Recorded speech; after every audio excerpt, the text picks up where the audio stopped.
Sorry, I didn't hear that, Akshar. All right, okay. All right. Good. So thank you everyone for joining us today. Ethnic Forum and the India Debate Society present a conversation with Rajat Mitra ji. So my name is Anjali Kanodia, and I am honored today to be in question and answer session format with Rajat ji. So let me quickly introduce Rajat ji before we begin.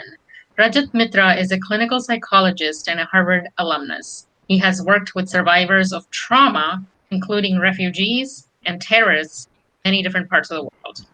He has been especially recognized by the United Nations for his work on gender justice. And he is the author of the book, The Infidel Next Door, and we'll also be getting into his upcoming book and his work. So welcome, Rajatji. Thank you, Namaskar, for being here from Delhi. Thank you, Namaskar. Yes. So starting out, you are a clinical psychologist. So tell us a little bit about the profession and what you do, and then let's get into what trauma is. So defining trauma. So that's where we'll start. Okay. I'm a clinical psychologist by education. At present, I'm a professor of clinical psychology. I teach at Amity University here in India. And by education, I am a clinical psychologist.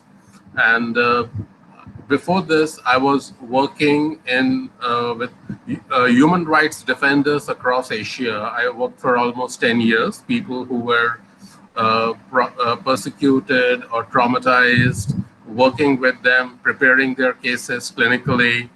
That is what I was doing. Prior to that, I was, for almost 14 years, I worked with survivors of trauma, survivors of heinous crimes of different kind. That was, we run a non-profit organization that provided 24/7 therapy and counseling to victims of heinous crimes. Prior to that, I was working in Delhi's infamous Tihar prisons, and we run a violence management program for the violent offenders.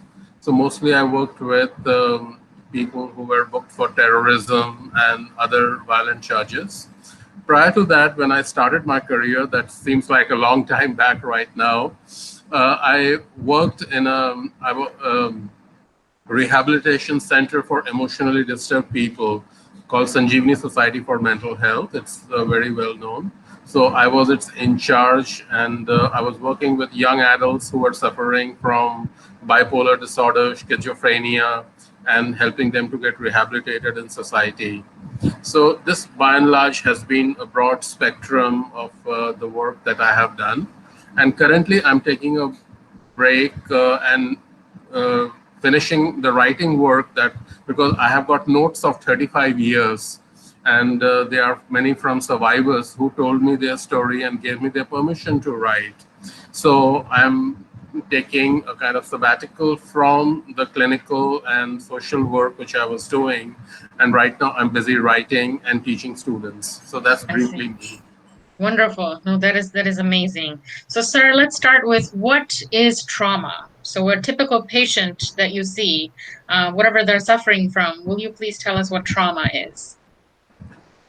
Trauma is something which is an overwhelming event that upsets our life, and it takes away a sense of control that we feel we have over our lives, or we no longer feel that sense of safety and predictability that we associate with everyday life. So any overwhelming event that upsets us, by and large, is called a traumatic event. Like COVID-19 right now is a traumatic event. It has upset our sense of control, our sense of balance, our sense of safety that we have. So any event that takes it away from you is called a trauma. Like, let me give you an example. Like when I was working in Tihar, in the prisons, one of the, what I found is that most prisoners, they don't sleep well. So one day I was having a group and I asked them that, why don't you sleep well? Is it because of the crime that you have committed? You think of, getting reminded of that, or is it something else? So they looked at each other and they said, "Sir, it is not because of the crime we have committed, maybe we have not committed, or some of us may have, but we suggest you do an experiment. You go back home today and try to sleep with your door locked from outside." So I went, I took that challenge. I thought it would be easy for me. I asked someone to lock my door from outside. I couldn't sleep. I kept on, tossing and turning. And I realized the lesson they were trying to teach me. They were saying that the prison experience has taken away the control from their lives completely. Even a simple thing like that, when we go to sleep, we lock the door from inside, we know we are in control. If someone takes away that, then it's an overwhelming event that you cannot come to terms with. So trauma is like that. Trauma takes away the sense of control that we have over our lives. Even the very fact, when do we get up, how do we relate to people. If someone exercises control over that and takes it away, it's trauma. So war can be a trauma. COVID-19 epidemics are a trauma. Riots are a trauma. Suddenly being made into a refugee is a trauma. Being a victim of a mugging or a crime, that's a trauma. So any overwhelming event can be called a trauma. Trauma can be both individual and collective. Like if something affects me individually, that's individual trauma. And the other trauma is what we call collective trauma, like, say, for example, an earthquake, or say something like whether it's a natural, phenomena, or it's something where a group of men come to attack you and destroy your life and property. That's trauma. Like, for example, the recent riots in Delhi, which took place, they have been traumatic for many people, right? So it can be individual or collective. I work with both, and my work has been in some of the worst traumatic times, like recently in some time ago, the Gujarat riots. I worked extensively for 5 years, and I worked with the survivors of the people who were put on fire by the train, by the mob. Very few people worked with that. I also worked with people who were victims of violence. So in the remote parts of Ahmedabad, I have all worked with the Sikh riots. I have worked with people who have been traumatized, for example, in Burma, in Sri Lanka, in Nepal, all over Asia as part of my work. So I have worked with different groups. There's been more a collective trauma. Mhm.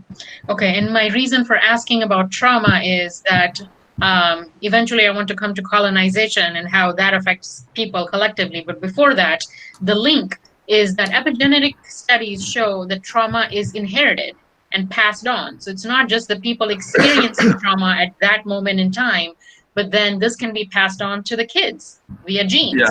So that is something that I would want to ask you about, and then I would please ask you to put that in the colonization perspective for India. sure. Okay. Uh, Trauma is definitely passed on from generation to generation. I think the recent studies and researches are showing that. What we are not, what scientists and what we are still not clear about is that whether we can use the word inherit trauma, like we inherit property, we do not inherit trauma. What happens is that, say, one generation goes through a trauma, then the many aspects of the trauma are passed on to the next generation. So the next generation probably has a heightened sensitivity towards many issues related to that. So, and experimental studies have shown that. I'll come to that later. But let me talk about some traumatic events which I feel we are carrying historically. Like Please. we have all seen the Birla Temple in New Delhi, right? Uh, but we don't know its history. Birla Temple was made in 1939, and it was made after almost a period of 1,000 years. For 1,000 years, no large temples were built in New Delhi or much of whole of northern India, right? So the last, and yet it is surprising because in Bharat, in India, we have been experts in building temples. Now, if we notice, that in Kashmir, in much of North India, people pray indoors, right? People don't come and pray in temples. They have started doing it now. But in Kashmir, for example, almost 99% people during their major festivals, they go and pray in their homes. In the south of India, they go and pray in the temples. Why such a big difference? I mean, it's almost like a north south divide. And when I have spoken to many Kashmiri Hindus, they say that they were so traumatized that they did not go, and all temples were destroyed in Kashmir over a period of time. So they prefer to pray indoors and not pray outdoors, right?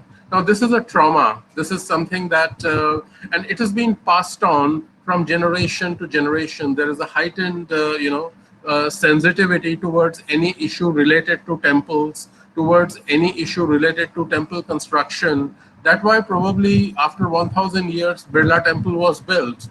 And there is something interesting about it.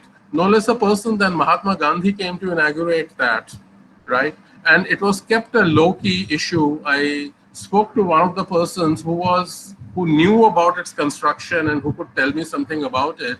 He said it was such a big event at that time, but we kept it low key because we were told that if we bring up this issue of destruction of temples, it will affect Hindu Muslim relations and the Indian independence movement. So therefore, we were advised to keep it under low key, keep it under wraps, and not talk about it. So, this is how, like, for example, the oldest church in Delhi, it is almost 270 years old, St. James Church in Kashmiri Gate. If you see Delhi, it is strewn with mosques everywhere. There are 400, 500, 700-year-old mosques. I myself visited them. But you don't see a 400, 500-year-old temple. Don't. The only temple you have, which is actually very near my home, it's a very small temple called Yogmaya Temple. And when I was speaking to its pujari that why your temple is so small but it is so old, he told me that there was an edict which said that no spire of a temple should be seen beyond this point. It was issued in 17th century. So temples could not be built above that height, right? Now, what did it lead to? Like if we try to understand the psyche of those Hindus who had to live under those times, who saw their major temples being destroyed, we would imagine that they would be terrified, they would be traumatized, and this is something they would pass on from generation to generation. So there would be a heightened sensitivity towards building any new temple, building any religious structure, doing any religious thing outside. So Hindus, therefore, they gathered themselves, went indoors, right? Now, this is epigenetic, transmission of trauma. And what we understand by and large from the researchers so far is that it is not that there is a mutation of any kind, right? But the fact is that in the DNA, there is a tag which gets attached very often, and that tag gets passed on from generation to generation. How it happens, we don't exactly know as yet, right? In fact, there is also a thing that some of it gets erased, but some of it also remains so that the memory of what happened, it gets passed on. And it gets passed on in two ways. One is silence, and sometimes it is under disclosure because everybody knows that what is not being talked about in the family, right? So if it is something which has been not talked about, it is something around which sudden silence falls in, you know what is the issue about, and you have your own way of finding out. So silence, under disclosure, leads to a creation of a narrative inside ourselves that we carry on from generation to generation. When I worked with Kashmiri Pandits camps, one day while coming out, the person over there, he told me that the name of this camp, we call it Aurangzeb's Dream. So I was very surprised. I said, why do you call that? He said, this is the last camp of Kashmiri Hindus that ran away. And Kashmir became free of Hindus after this. And that was Aurangzeb's dream 300 years back, to make Kashmir free of Hindus. So his dream has been realized after 300 years. So we have named this camp called Aurangzeb's Dream Camp, right? So a 300-year-old story. has been there in the minds of people and how they are using that to create their identity. I asked him, how does it make you feel when you say this? He said, it is our identity. We don't want it to be forgotten. So that is, what I would say, epigenetic transmission. It is across there in different cultures, in different societies. My Jewish friends, for example, many of them, I can tell you a story that one of them, they're a couple, they're both psychologists like me. They cannot store food in their refrigerator. Once we are going out, and they threw out all the food. So I asked them, why do you do it? They said, we have always done it. Then the woman replied, my mother used to do that. And she told me, always do it before leaving. Then she said, you know what? My mother was a concentration camp survivor. If food was found on her when she was away, she would be killed. So, therefore, many Jewish families perhaps do that.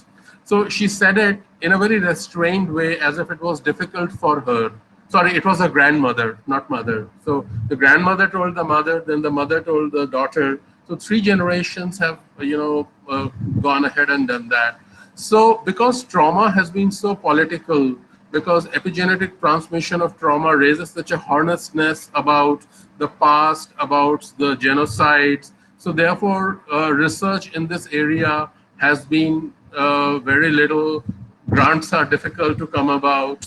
I am right now trying to carry a research on the traumatic history in India, and most often what I hear from people when I'm trying to collect grants for it and is that "Gade murde kyun ukhaadne hain? Why do you want to go ahead, with that?" And I say, truth needs to be told, truth needs to be understood.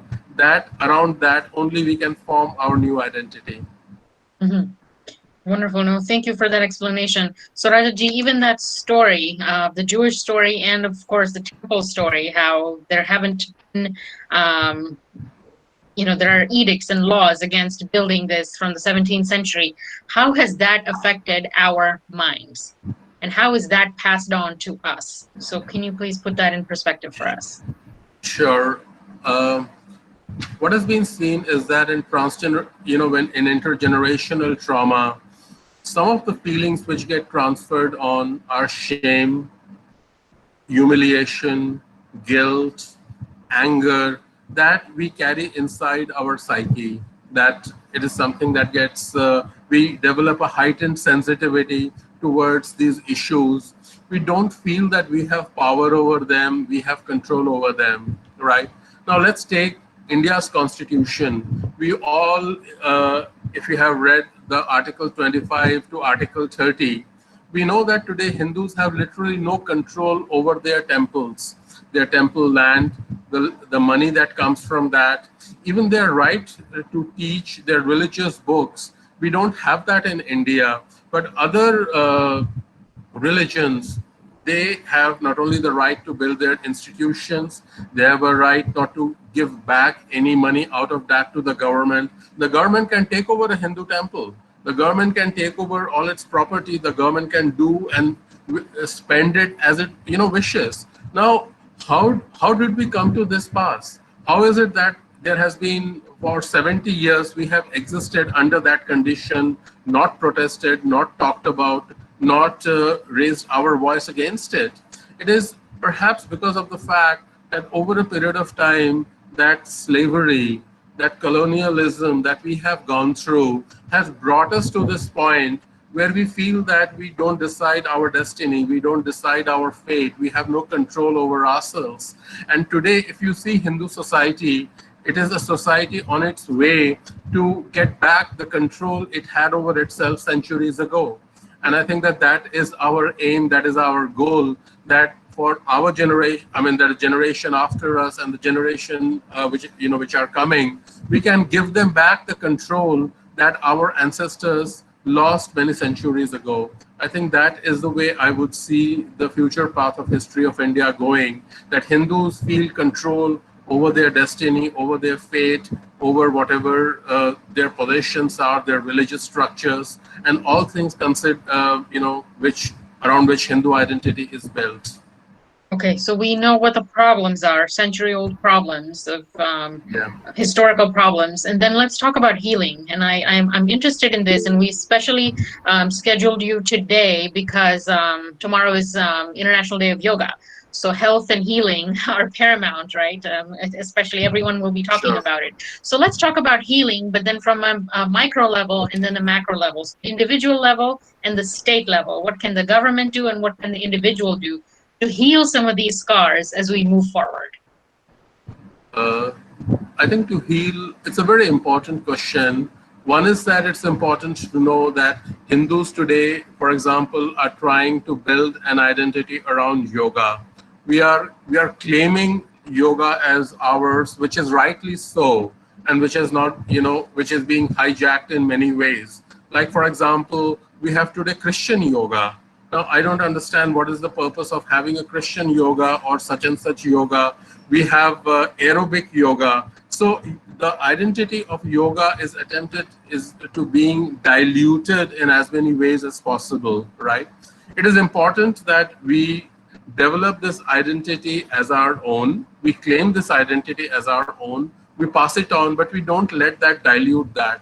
The attempt to dilute is, in my opinion, political.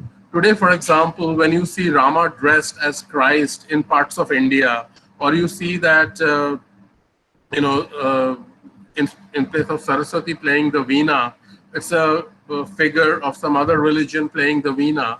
You see at this, at one level, people are aware that there is a consolidation of Hindu identity taking place, and there is an attempt to destroy that so that it doesn't get that unity, it doesn't get unified, right? So that I see is, first of all, one side of it, that we must not let that happen. We have got fragmented before. We should not allow that fragmentation to take place right now. The second thing, what you talk about, is healing. Healing takes place through developing new narratives, the accountability for the perpetrators. I work closely with Kashmiri Hindus, and one of the things which strikes me is that they have never asked for accountability from Kashmiri Muslims. They have been driven out by them. In fact, Kashmiri Muslims celebrated when they left. Somebody whom I know, he told me that his mother gave him new clothes to wear and watch the Kashmiri Hindus leaving the valley. Uh, Sweets were made, music was played, and there was mass celebration that they are leaving, right? So it was a mass from all the mosques. They shouted slogans saying that you are going, go, but leave the Kashmiri women behind for us, right? It was a mass event, it was a mass celebration. Now, when all this was a mass celebration, it's important that we ask accountability from those who created it, who did it. And Kashmiri Hindus, they till today, they have not asked for accountability. Why? Because we may have to go back and they may get angry with us, so they may not allow us to be.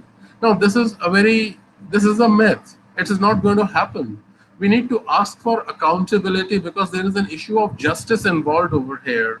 We Hindus must understand that the issues that we are dealing with are justice related issues. So, until and unless you ask for justice from perpetrators who have done it to us, there is going to be no healing.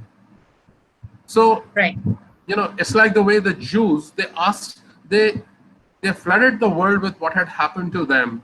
They realized that the world is not going to do anything to them. Or if you see the Armenians, for what happened to Armenia 100 years back, they made it sure that those stories come out, those narratives are there everywhere. So the perpetrators are pushed into a corner and they are forced to admit what they did.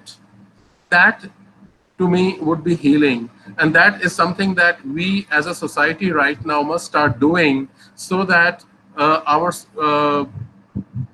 our people, they start the healing process. Healing will not come about by artificial appeasement. Healing will not come about by creating narratives which are false or by pretending that it doesn't exist, pushing it under denial.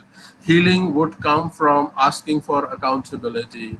Healing will come from sitting across the table and saying, "You did this to us. We want to know why." And that is how we must go ahead, so that people know that we are coming from a position of strength. People must know that we are coming from a position of asking for what was taken and snatched away from us. That is how healing would come. And I'm saying that as a clinical psychologist because I see, you might feel that it's a very different way of asking for healing than in traditional psychology, right? But healing cannot come to me until unless we are until unless we deal with the issue of justice which has not been dealt with. And that is what I feel our society must focus upon. Thank you. And then from the state perspective, Rajatji, I will kind of take in Siddesh's question here also. Um, how can we deal with the state and the rules and the laws, which obviously are not the same for all religion? What happens at the state level? So you talked about the individual level. Will you Yeah, please shed some light on the rules and the laws? Justice, you mentioned. sure. I think I would like to bring in the concept of memory loss over here. I mean, memory loss came into existence around 30 to 35 years. They started in Europe. And let me give you an example. If today, for example, in India, I say that there was no Hindu genocide, or or no Hindus, or no Hindu temple was destroyed, right? I Nothing happens to me, right? I'm denying a genocide. I'm denying a crime that took place, right? But nothing happens to me. Now, if I stand in Germany and in a public platform or in a university, say anywhere, I say that there was no Holocaust, I am punished with 3 years of imprisonment. I cannot deny Holocaust, right? 27 countries today, you cannot deny Holocaust anymore. You cannot deny the national crimes, the mass crimes that have taken place in their country. In Israel, you cannot deny the crimes that took place against the Jews. Crimes took place also against us, right? Why are there no laws to prevent anyone from saying that? Today, we have people who keep on totally denying that there was ever any destruction of either Hindu temples or of Hindu culture and civilization, or in any way that the entire Hindu sense of identity was being destroyed. There are no laws about it. I can get away with that, right?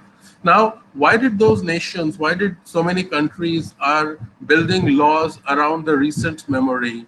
Because of two reasons. One, they feel that it will prevent the occurrence of such crimes. And it is also based upon a logic that denying a crime, a mass crime, is also a crime. Like, you cannot deny World War II. You cannot deny the mass crimes that took place, right? So it's the same way when there have been mass crimes which have taken place against the Hindus in India, and there is an attempt to push it under the table, to deny it. It's important that we make it political. We make it a political issue. We make laws so that it also cannot be denied, neither through our textbooks nor in terms of talking, so that to me will be the only way to make Hindu collective identity a feasible one, a possible one. So I believe those laws are very necessary to give shape to Hindu identity.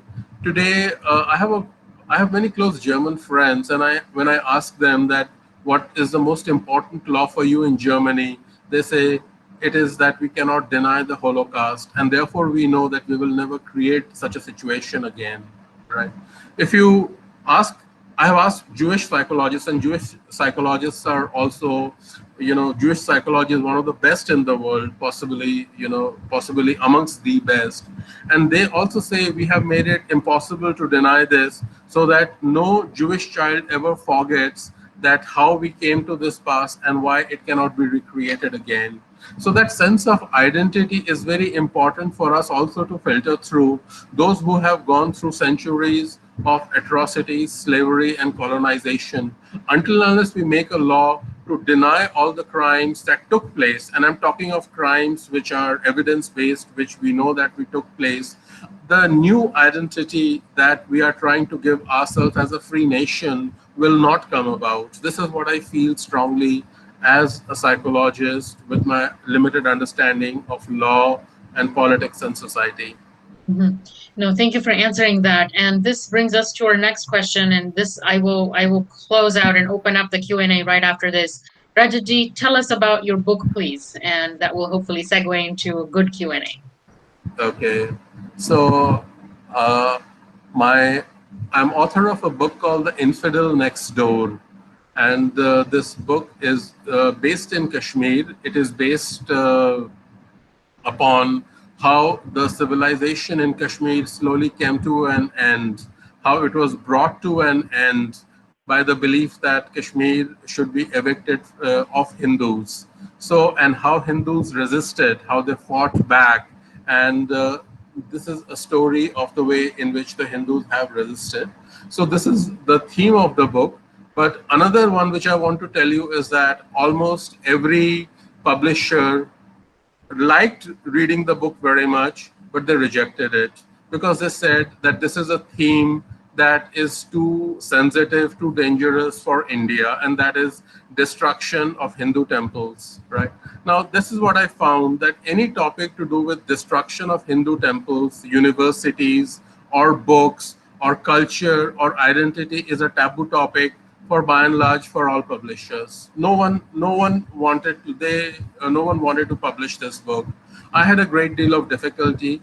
Finally, an old Kashmiri publisher offered to publish this. He said, "Okay, I'm too old and I don't care what happens to me." So he decided to publish it, and this is a book which has been, I'm glad to say, has been is being read, and I'm its sole publicity agent and marketing agent and everything rolled into one.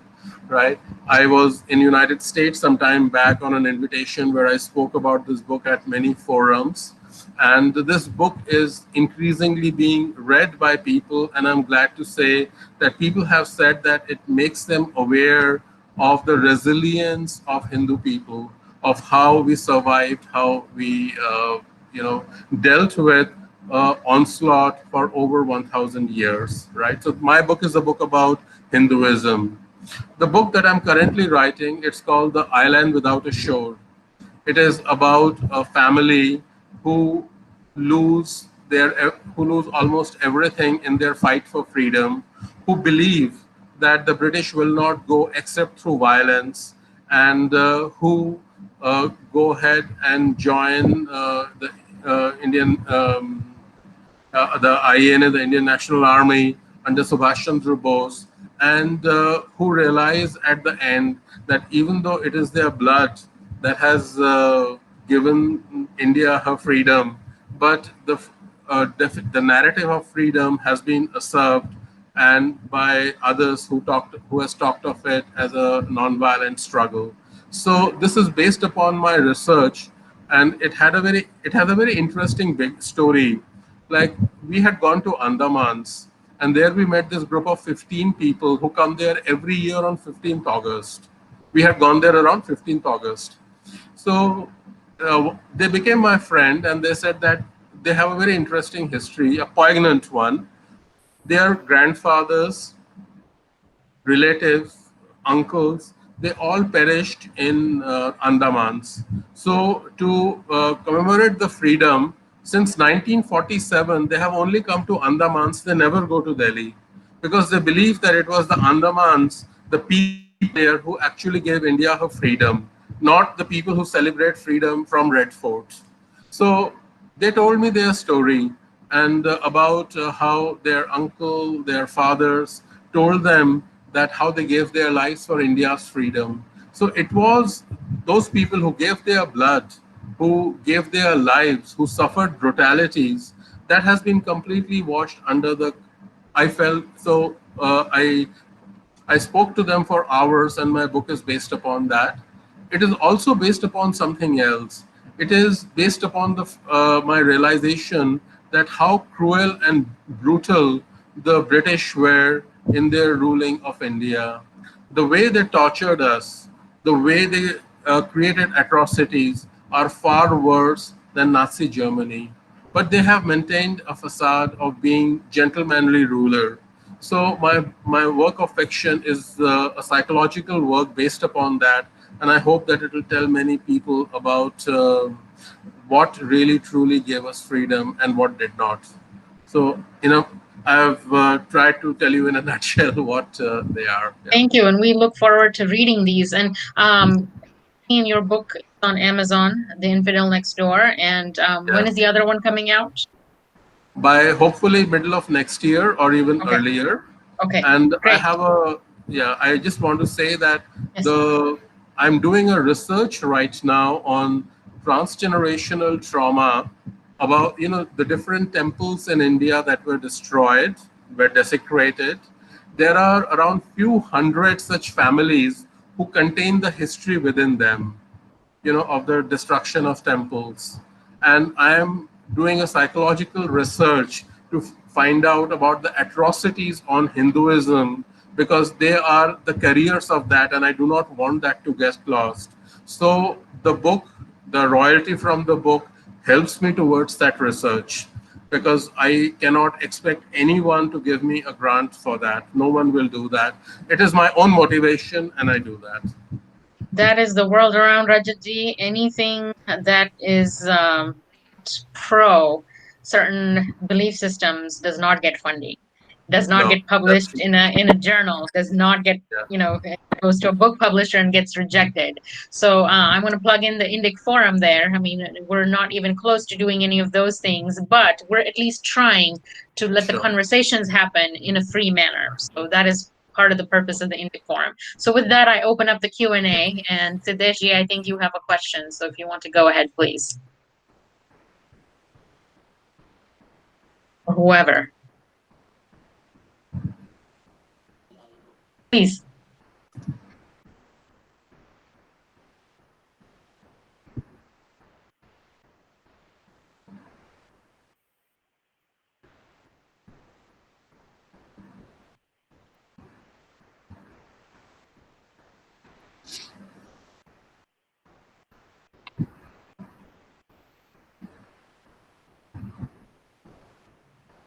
Yeah,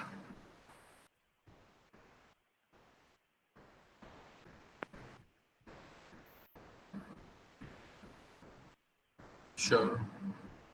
Uh, okay. That's a very good question.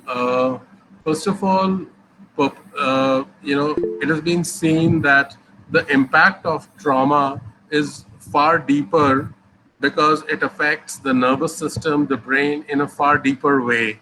So the perpetrator is not someone who is, you know, like affecting someone in the same way that a victim is affected, right?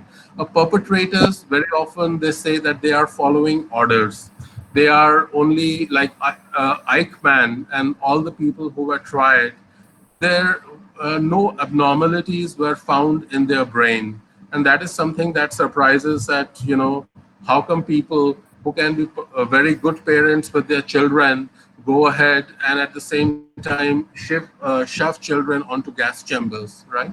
So perpetrators and victims, they actually are very different. They follow different path. Now answering your question, it is the until and unless the survivors come together, become a force, the perpetrators can carry on with their legacy. Like if we see, for example, the Nazi Germany, the Jewish people, by the trial of Eichmann, by the Nuremberg trials in South Africa, for example, by Truth and Reconciliation Commission, they brought the role of perpetrators out into the open, and they stopped them from carrying on, from consolidating what they had already done.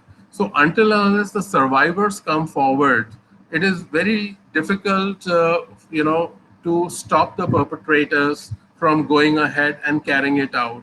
And that's why it is important that wherever in the world, wherever perpetrators have carried on crimes, mass crimes, it is the survivors who must come forward because they are the ones who keep the perpetrators on the hook. For example, in United States, the Native Americans, they have brought out their stories. Blacks, they have brought out their stories to prevent white supremacy from emerging, and they keep on doing that regularly. And they have made the issue of race a very important and poignant one. So, like for example, today, as we all know, the dirtiest word in USA is race. Please correct me if I'm wrong, right? So, for you to call someone racist, and if you can prove that someone is racist, it's the worst crime that you can do. So people are defensive about it. So that is the way, I guess, we prevent perpetrators from regrouping and taking over power. It's an issue of power, and until unless victims therefore snatch it away from the perpetrators, I don't believe that we can be successful. It is something that you have to fight and struggle for and get it for yourself. Mhm. Great. Next question by Ravi. Ravi, do you want to ask your question, please? Yes, thank you, Anjali ji. Rajat ji, I wanted to ask a question within the context of an individual who is a minority, a person of